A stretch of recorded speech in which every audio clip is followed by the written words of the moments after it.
Ministro, está havendo uma operação abafa na Polícia Federal? De forma nenhuma. Basta nós olharmos o que tem acontecido ao longo do último período para termos absoluta certeza que ninguém abafou nada. Ao contrário, sempre se garantiu recursos, condições e autonomia para que esta operação continue a se desenvolver, visando esclarecimento de fatos e punição de Mas os delegados estão reclamando que não tem dinheiro para pagar a luz, que estão tendo que pedir ao juiz Moro dinheiro para pagar a luz. Se vocês notarem, sempre que nós estamos em época de reivindicação salarial, esse é um assunto recorrente. Eu não me recordo de um período em que a negociação salarial e que eu estou no Ministério e que não surgem acusações de sucateamento da Polícia Federal ou de outros órgãos. Isso é sempre recorrente. Claro que numa fase como essa que nós estamos vivendo, de crise, essas colocações se amplificam, né? No fundo, qual é o problema? O que acontece? O que se quer é reivindicar salários. Acho justo que se faça isso. É legítimo que pessoas queiram ganhar mais.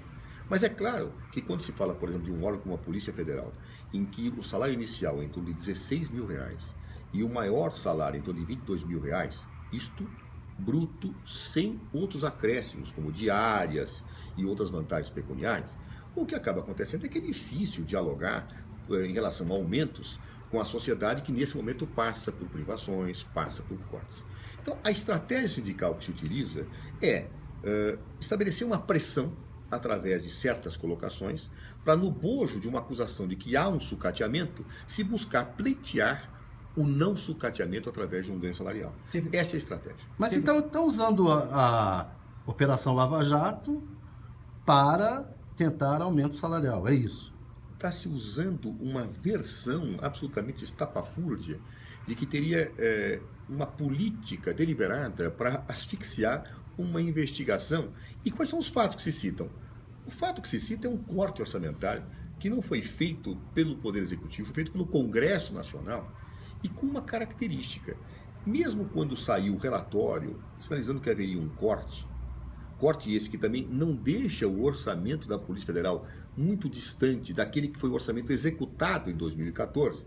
Mas quando saiu esse relatório, nós, num diálogo com o diretor-geral da Polícia Federal, garantimos que o corte seria compensado imediatamente, logo após a sanção do orçamento, que ainda não ocorreu, por uma realocação de verbas. Que nós iríamos tentar uma realocação de verbas com o Ministério do Planejamento, como estamos tentando e acredito que conseguiremos. Mas que se isso não fosse possível, eu realocaria dentro do Ministério da Justiça aquilo que eu posso fazer para que essas verbas sejam garantidas. Isto foi assegurado à Polícia Federal, mesmo antes de eu receber a carta da associação. E, aliás, eu pergunto, por que a Associação dos Delegados não veio aqui ao Ministério fazer uma audiência como sempre foi feita para fazer reivindicações e até obter esclarecimentos? Se tivessem vindo, eu teria dito, está garantido que este corte será recomposto. Está garantido, porque eu já disse ao diretor-geral da Polícia Federal que não faltariam verbas para esse tipo de custeio de operações da Polícia Federal. Mas não vieram. Optaram por mandar uma carta. É a primeira vez que eu vejo uma política sindical epistolar, ou seja, encaminham epístolas, ao invés de apresentarem pautas de reivindicação. Fazem colocações, divulgam antes para a imprensa do que obtêm esclarecimentos. Pois bem, isso foi feito por quê? Porque, na verdade, o que se quer é estabelecer uma pressão sobre o governo, temendo que nós não pudéssemos dialogar sobre elevação de salários, para que justamente no bojo de um conjunto de acusações, de factóides, o governo cedesse às perspectivas de obtenção de melhores ganhos para os servidores. Qual é o volume de recursos que tem, então, para esse ano de custeio para as ações da Polícia Federal? Aquilo que for necessário, que foi solicitado pela polícia e encaminhado ao Congresso Nacional. Ou seja, não haverá cortes naquilo que originalmente foi a proposta do Poder Executivo.